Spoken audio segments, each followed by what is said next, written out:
Are you feeling stretched thin by today's chaos? You're not alone, but you're stronger than you think. Hello, I'm Caroline Phipps, founder of Living with Inner Elegance Initiative. I have been anticipating today's spiritual crisis and researching ways to strengthen our resilience, because chaos always acts as a catalyst for change.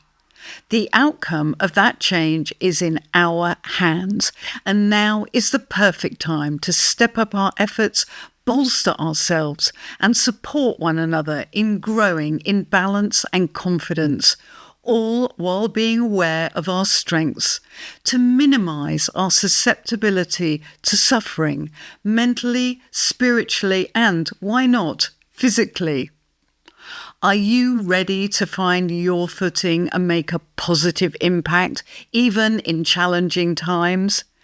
Join me for my workshop, Resilience, Measuring Your Strength, on Tuesday, September the 30th at the Wisdom House Retreat and Conference Centre in Litchfield, Connecticut, or via Zoom.